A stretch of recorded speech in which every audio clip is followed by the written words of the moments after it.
শুভ সন্ধ্যা। MLT বর্ষার পক্ষ থেকে তোমাদের সকলকে স্বাগত জানিয়ে আজকে যে বিষয়টি আলোচনা করব সেটি মেনলি যারা এমএলটি অর্থাৎ মেডিকেল ল্যাবরেটরি টেকনোলজি বা ডিএমএলটি অর্থাৎ diploma in medical laboratory technology নিয়ে পড়াশোনা করছো বা করবে বলে ভাবছো, বেসিক্যালি তাদের জন্য। তো আজকে আমরা যে বিষয়টি আলোচনা করব সেটা আমাদের যে এই মেডিকেল ল্যাবরেটরি ফিল্ডে কত ধরনের ডিপার্টমেন্ট হয়ে থাকে এবং কোন ডিপার্টমেন্টে কোন কোন টেস্ট হয়ে থাকে, বেসিক্যালি তার উপর বেস করে এই ভিডিওটি বানিয়েছি। তোমরা যারা এই মেডিকেল ফিল্ডে আসছো বা আসবে বলে ভাবছো, তারা অনেকেই হয়তো এর সমস্ত কিছু জানো না। তো সেই বিশেষ জানানোর জন্যই আজকের এই ক্লাসটি আমি নিচ্ছি। তো মেডিকেল ল্যাবরেটরি টেকনোলজি বেসিক প্রধানত এটা সার্টিফিকেট কোর্স হয়ে থাকে আগে, তারপরে এছাড়াও ডিপ্লোমা কোর্স হয়ে থাকে, এছাড়াও ডিগ্রি কোর্স হয়ে থাকে এবং ডিগ্রি কোর্সের পরে কেউ যদি হায়ার স্টাডি করতে যায় তাহলে সে মাস্টার ডিগ্রি করতে পারে এবং তারপরে পিএইচডি পর্যন্ত উচ্চ শিক্ষায় শিক্ষিত হওয়ারও সুযোগ আছে।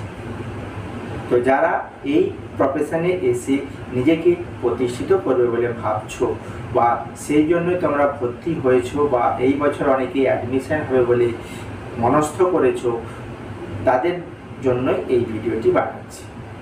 মেডিকেল ল্যাবরেটরি টেকনোলজির ক্ষেত্রে জবের যে তোমাদের ক্ষেত্রটা অনেকটাই বেশি। কারণ কি হয়, আমাদের বর্তমানে যে চিকিৎসা শাস্ত্রের উন্নতির কারণে এখন বর্তমানে এই চিকিৎসার জন্য বিভিন্ন ধরনের টেস্টের প্রয়োজনীয়তা অনেক গুণ বেড়ে গেছে।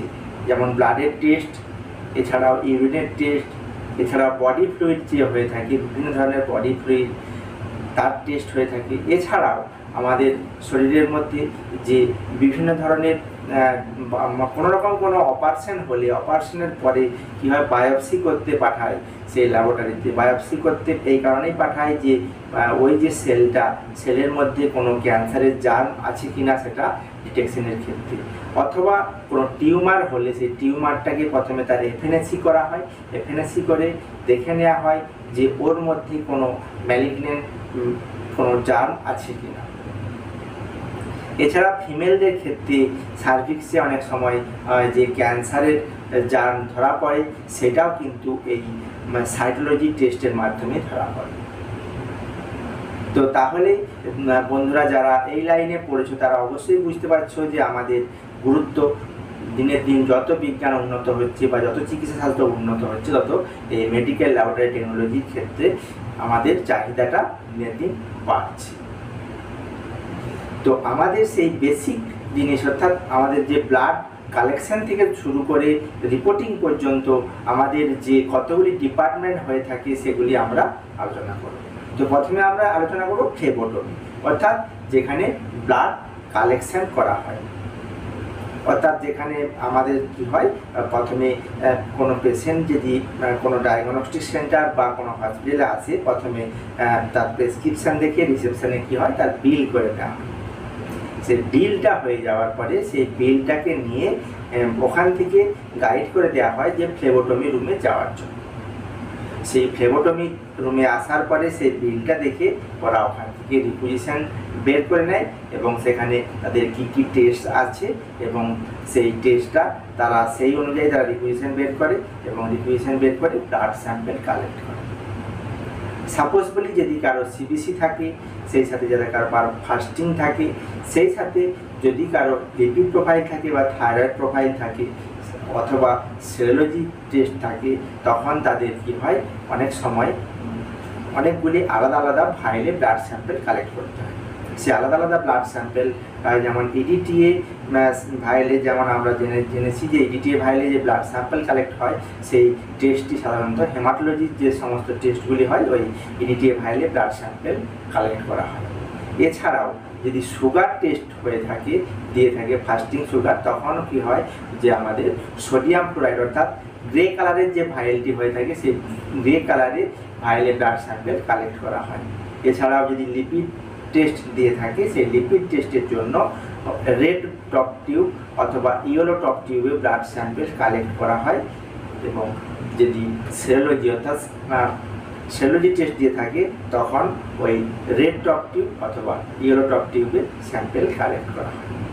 তারা স্যাম্পেলে ফ্লেবোটমিতে কী হলো, তাহলে স্যাম্পেলটা কালেক্ট করা হলো, সেখানে প্রপার যে ওয়েতে তারা স্যাম্পেল কালেক্ট করলো।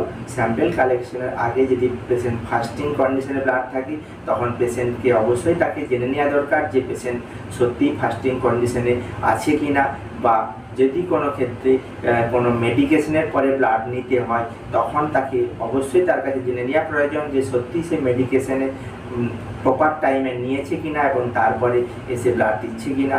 এবং এছাড়াও আমাদের অনেক সময় কি হয়, ইউরিন স্যাম্পেল কালেক্ট করতে হয় বিভিন্ন রকম টেস্টের ক্ষেত্রে, যেমন ইউরিন আরই অর্থাৎ রুটিন এক্সামিনেশান, এমই অর্থাৎ মাইক্রোস্কোপিক্যাল এক্সামিনেশান, এছাড়াও কি হয় ইউরিন সিএস অর্থাৎ কালচার অ্যান্ড সেন্সিটিভিটি।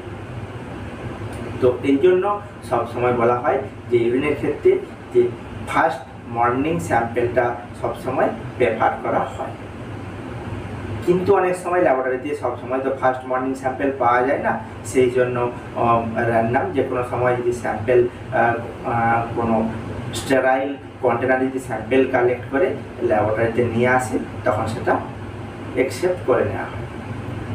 সেই অ্যাকসেপ্ট করার আগে সে স্যাম্পেল কী হয়, ওর গায়ে একটা ইউনিক বারকোড লাগিয়ে দেওয়া হয়, সেই পেশেন্টের আইডি, সেই সঙ্গে পেশেন্টের নাম, এজ এবং তার ইউনিক একটা ইউএইচআইডি দিয়ে একটা বারকোড লাগিয়ে দেওয়া হয়।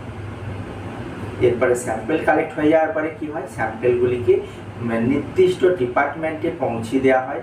যেমন সিবিসির জন্য আমরা যাব হেমাটোলজিতে, হেমাটোলজিতে অর্থাৎ কমপ্লিট ব্লাড কাউন্ট অর্থাৎ ব্লাডের সমস্ত ধরনের যেসব টেস্ট অর্থাৎ হেমাটোলজিক্যাল যেসব টেস্ট টিসি, ডিসি, ইএসআর, সেই সাথে কী হয় হিমোগ্লোবিন, এছাড়াও আরও যেসব হেমাটোলজিক্যাল যেসব টেস্টগুলো হয় পি টাইম ইত্যাদি টেস্টগুলো সব হেমাটোলজির ক্ষেত্রে হয়ে থাকে।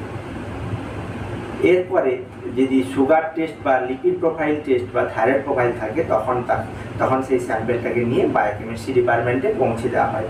বায়োকেমিস্ট্রি ডিপার্টমেন্টে সেই স্যাম্পেল রিসিভ করে নেওয়ার পরে তাকে নির্দিষ্ট টাইম পর্যন্ত তাকে ওয়েট করে সেন্ট্রিফিউজ করে নেওয়া হয়। সেন্ট্রিফিউজ করে নেওয়ার পরে প্লাজমা বা সিরাম সেপারেট করে নিয়ে বিভিন্ন অটো অ্যানালাইজার বা সেমি অটো অ্যানালাইজারে সেই স্যাম্পেলটিকে রান করে দেওয়া হয়। রান করে দেওয়ার পরে রিপোর্ট যেটা পাওয়া যায় সেই রিপোর্টটি কী হয় সিস্টেমে জেনারেট করে দেওয়া হয়। যদি অটোমেটেড সিস্টেম হয় তবে সিস্টেমে জেনারেট করে দেওয়া হয়, অথবা যদি ম্যানুয়াল সিস্টেম হয় সেটা সিস্টেমে সেই ভ্যালুগুলি পুট করে সেই রিপোর্টটি নির্দিষ্ট ডক্টরের কাছে সাইন করে সেটা রিপোর্ট ডেলিভারিতে পাঠিয়ে দেওয়া হয়। এবং রিপোর্ট ডেলিভারিতে পাঠিয়ে দেওয়ার পরে সেই রিপোর্টটি ডক্টরকে দেখানোর পূর্বে পেশেন্ট পার্টি ওই রিপোর্টটি কালেক্ট করে আবার ডাক্তারের কাছে নিয়ে গিয়ে এই রিপোর্টটি দেখায়। একই রকমভাবে সেরোলজি অর্থাৎ যে যদি কোনো সেরোলজিক্যাল টেস্ট থাকে, যেমন কী বলে HbSAg অথবা হেপাটাইটিস সি অথবা HIV ইত্যাদি যেসব হেপাটাইটিস যেসব যে ভাইরাল সেরোলজিগুলি হয়ে থাকে সেগুলো সেরোলজি ডিপার্টমেন্টে স্যাম্পেল যায়। সেই সেরোলজি ডিপার্টমেন্টে টেস্ট হয়ে যাওয়ার পরে সে একই রকমভাবে সেইটাকে রিপোর্টটাকে জেনারেট করে দেওয়া হয়। জেনারেট করে দেওয়ার পরে রিপোর্ট অথরাইজ হয়ে যাওয়ার পরে রিপোর্ট ডেলিভারিতে অটোমেটিক সিস্টেম হলে রিপোর্ট ডেলিভারিতে চলে যায়, অথবা যদি ম্যানুয়াল প্রসেস হয় সেখানে গিয়ে পৌঁছে দিয়ে আসতে হয় এবং পেশেন্ট পার্টি যে কালেক্ট করে সেটা আবার ডক্টরের কাছে নিয়ে যায়। এরপরে আসি হিস্টোপ্যাথোলজি ডিপার্টমেন্ট। হিস্টোপ্যাথোলজি ডিপার্টমেন্টের স্যাম্পেল আমরা পাবো কখন? হিস্টোপ্যাথোলজি ডিপার্টমেন্টের স্যাম্পেল যেহেতু এটা টিস্যু থেকে আমাদের কি হয়, আমাদের টিস্যুর মধ্যে কোনো রকম কোনো যে ম্যালিগন্যান্ট সেল আছে কিনা আমাদের দেখতে হয়। তখন কি হয়, পেশেন্ট যে স্যাম্পেল পেতে গেলে তাকে অপারেশন করার প্রয়োজন হয়ে পড়ে। সে অপারেশন যদি কোনো অর্গ্যানের কোনো ডিসফাংশন হয়, অপারেশনের প্রয়োজন হয়, সেই অপারেশনের পরে সেই স্যাম্পেলটা কালেক্ট করে সেই স্যাম্পেলটা সে ওটি থেকেই ডাইরেক্টলি হচ্ছে সেই পাঠিয়ে দেওয়া হয় কোথায়, ল্যাবরেটরিতে অর্থাৎ হিস্টোপ্যাথোলজি ডিপার্টমেন্টে পাঠিয়ে দেওয়া হয়। ওই নির্দিষ্ট লিকুইড ফরমালিন 10% ফরমালিনের মধ্যে ওই টিস্যুটাকে চুপিয়ে ল্যাবে পাঠিয়ে দেওয়া হয় এবং হিস্টোপ্যাথোলজি ডিপার্টমেন্টে স্যাম্পেল আসার পরে স্যাম্পেলটা প্রপার ওইতে আসছে কিনা সেটা দেখে নেওয়া হয় এবং তার রিকুইজিশনের সঙ্গে স্যাম্পেলের যে আইডিটা থাকে আইডিটা মিলছে কিনা, নাম ইত্যাদি মিলিয়ে নেওয়ার পরে স্যাম্পেলটা হিস্টোপ্যাথোলজিতে নেওয়া হয় এবং তারপরে যে নির্দিষ্ট প্রসেসিংয়ের মাধ্যমে অর্থাৎ টিস্যু প্রসেসিংয়ের মাধ্যমে বেশ কয়েকটি ধাপ আছে, সেই ধাপগুলি পরপর পেরিয়ে টিস্যু প্রসেসিং করা হয়। তারপরে কি হয়, টিস্যু প্রসেসিং হয়ে যাওয়ার পরে সেটাকে স্লাইডে নিয়ে স্লাইড থেকে সেটাকে নির্দিষ্ট স্টেন করা হয়। অনেক সময় এইচি স্টেন বা ইত্যাদি বিভিন্ন ধরনের স্টেন করা হয়। সেই স্টেন করার পরে তার মধ্যে যে সাইটোপ্লাজমটা কীরকম কালার নিয়েছে বা ওর মধ্যে যে নিউক্লিয়াস আছে সেই নিউক্লিয়াসটা কীরকম কালার নিয়েছে ইত্যাদি দেখে ডক্টররা রিপোর্ট করেন যে ওই সেলের মধ্যে কোনো ম্যালিগন্যান্সি জার্ম আছে কি নেই। ওকে, তো এইভাবে হিস্টোপ্যাথোলজি রিপোর্ট হয়ে থাকে। একই রকমভাবে সাইটোলজির ক্ষেত্রেও তাই। সাইটোলজির ক্ষেত্রেও অনেক সময় কি হয় যে এফএনএসি করা হয়, অর্থাৎ ফাইন নিডল অ্যাসপিরেশন সাইটোলজির মাধ্যমে স্যাম্পেলটা কালেক্ট করা হয়। সেই স্যাম্পেলটা লিকুইড স্যাম্পেল কালেক্ট করে নিয়ে সেটা কি হয় স্মিয়ার বানানো হয়, অর্থাৎ স্লাইডের উপরে নিয়ে সেটাকে রাউন্ড শেপ করে একটা স্মিয়ার বানিয়ে নেওয়া হয়। তারপরে সেটাকে এয়ার টাই করা হয়, তারপরে অ্যালকোহলে সেটা ফিক্সড করে তারপর যে স্টেন করা প্রয়োজন সেই স্টেন করে আমরা মাইক্রোস্কোপে দেখতে পাই। অথবা যদি ফিমেল পেশেন্টের ক্ষেত্রে যদি সার্ভিক্সের কোনো রকম কোনো সমস্যা হয় তখন ডাক্তাররা কী হয় সার্ভিক্স থেকে স্যাম্পল কালেক্ট করে সেটাকে বিভিন্ন রকম প্রসিডিওরের মাধ্যমে গিয়ে স্টেন করা হয়। অনেক সময় প্যাপ স্মিয়ার করে দেখা হয় যে ওর মধ্যে কোনো ম্যালিগন্যান্সি সেল আছে। তো এইভাবে রিপোর্টিং হয়ে যাওয়ার পরে সেই রিপোর্টটা কি হয় সেটা অটোমেটেড সিস্টেম হলে সেটা অটোমেটিক সেটা রিপোর্ট ডেলিভারি কাউন্টারে পৌঁছে যায়। আর তা না হলে ম্যানুয়ালি সিস্টেম হলে সে ম্যানুয়ালি সেটাকে কালেক্ট করে সেটা পেশেন্ট পার্টির কাছে পৌঁছে দেওয়া হয় বা পেশেন্ট পার্টি রিপোর্ট ডেলিভারিতে এসে রিপোর্ট কালেক্ট করে নিয়ে সেটা ডক্টরকে দেখাতে পারে। তো এই পুরো প্রসিডিওরটা আমাদের এই ল্যাবরেটরি টেকনিশিয়ান বা মেডিকেল ল্যাবরেটরি টেকনোলজিস্টদের আমাদের অনেক সময় যদি ছোটোখাটো ল্যাব হয় তা পুরো কাজটাই ল্যাবরেটরি টেকনিশিয়ান বা মেডিকেল ল্যাবরেটরি টেকনোলজিস্টকেই করতে হয়। আর যদি কোনো বড় কর্পোরেট জায়গাতে তোমরা কাজ করো তাহলে তোমাদের প্রত্যেকটা আলাদা আলাদা ডিপার্টমেন্ট হয়ে যায়, তখন ডিপার্টমেন্ট ভাগ হয়ে যায়, স্পেসিফিক ডিপার্টমেন্টেই কাজ করতে হয়। সেই স্পেসিফিক ডিপার্টমেন্টের নির্দিষ্ট কাজটি নিজের নিজেই করে ফেলতে হয়। এছাড়াও আমাদের এই ল্যাবরেটরি টেকনোলজিস্টদের আরেকটা সেক্টর আছে, সেটা হচ্ছে ব্লাড ব্যাংক সিস্টেম। অর্থাৎ কি হয় আমাদের কি হয় অনেক মুমূর্ষু রোগীদের, অর্থাৎ অনেক সময় কি হয় বিভিন্ন বড় বড় অপারেশনের ক্ষেত্রে কি হয় ব্লাড দিতে হয় পেশেন্টকে। তখন যখন এই ব্লাড দিতে হয় তখন সেই ব্লাড তো আর বাইরে থেকে অর্থাৎ মার্কেট থেকে কিনতে পাওয়া যায় না। ব্লাড এমনই একটা জিনিস সেটা হচ্ছে মানব শরীরেই তৈরি হয় এবং মানব শরীরে একজনের কাছ থেকে অন্যজনকে ডোনেট করতে হয়। তো সেই জন্য কি হয় এই মুমূর্ষু রোগী বা রোড ট্রাফিক অ্যাক্সিডেন্ট অথবা কি হয় অনেক সময় প্রেগনেন্সির ক্ষেত্রে ডেলিভারির ক্ষেত্রে অনেক সময় ব্লাড প্রয়োজন হয়, অনেক সময় মেজর হার্ট ওটির ক্ষেত্রে তখনও কি হয় প্রচুর পরিমাণ ব্লাডের প্রয়োজন হয়, বা ব্রেনের ওটির ক্ষেত্রে ব্লাডের প্রয়োজন হয়। তখন সেই কি হয় ওটির পূর্বেই কি হয় ওই নির্দিষ্ট পেশেন্টের নির্দিষ্ট গ্রুপটা জেনে নেওয়া হয় এবং সেই গ্রুপের ব্লাড আগে থেকেই কি হয় স্টোর করে রাখতে হয়। তাহলে আমাদের ব্লাডটা তাহলে আমরা রাখবো কীভাবে? মানুষের শরীর থেকে ব্লাডটা তো বেরিয়ে গেলে সেটা ব্লাডটা নির্দিষ্ট সময়ের মধ্যে সেটা ক্লট করে যাবে, তাহলে সেই ব্লাডটা আমরা রাখবো কী করে? সেইটা জানার জন্যই আমাদের এই ব্লাড ব্যাংকিং সিস্টেমটা জানানো খুবই জরুরি।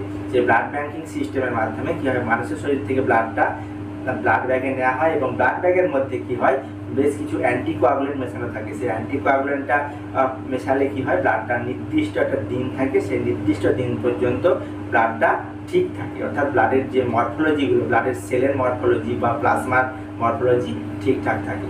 সেই নির্দিষ্ট ডেট পর্যন্ত তাকে আমাদের ল্যাবরেটরিতে তাকে ব্লাড ব্যাংকের মধ্যে তাকে প্রিজার্ভ করে রাখতে হয়। বিভিন্ন প্রসিডিওর অতিক্রম করে যদি হোল ব্লাড নিয়ে সেই হোল ব্লাড থেকে প্রথমে প্লাজমাটাকে সেপারেট যদি প্রয়োজন হয় প্লাজমা সেপারেট করে নিতে হয়, অথবা কী করতে হয় যদি প্যাক সেল ভলিউম অর্থাৎ পিআরবিসি যদি প্রয়োজন হয় তখন ওই পিআরবিসিটাকে আলাদাভাবে সেগ্রিগেট করে নিতে হয়, অথবা কী হয় অনেক সময় ফ্রেশ ফ্রোজেন প্লাজমা অর্থাৎ এফএফপি প্রয়োজন হয় তখন সেই এফএফপিটাকে স্টোর করে রেখে দিতে হয়, তখন প্রয়োজন হলে তখন রুগীকে ওই এফএফপি ডোনেট করতে হতে পারে। অথবা কি হয় অনেক সময় এই ডেঙ্গু সিজন বা কোনো ভাইরাল ডিজিজ হলে কি হয় প্লেটলেটের লেভেলটা অনেক সময় কমে যেয়ে থাকে। সেই প্লেটলেট লেভেলটাকে মানুষকে ইমপ্রুভ করার জন্য ওই পেশেন্টের তখন কি হয় ডাইরেক্ট প্লেটলেট ওই পেশেন্টের শরীরে দেওয়া হয়। তখনও কী হয়, ওই একজন সুস্থ মানুষের শরীর থেকে ব্লাডটা নিয়ে সেই ব্লাডটাকে নির্দিষ্ট প্রসিডিওর অতিক্রম করে করে ওই আলাদা আলাদা কম্পাউন্ড সেপারেট করা হয়। কম্পাউন্ড সেপারেট করে বিভিন্ন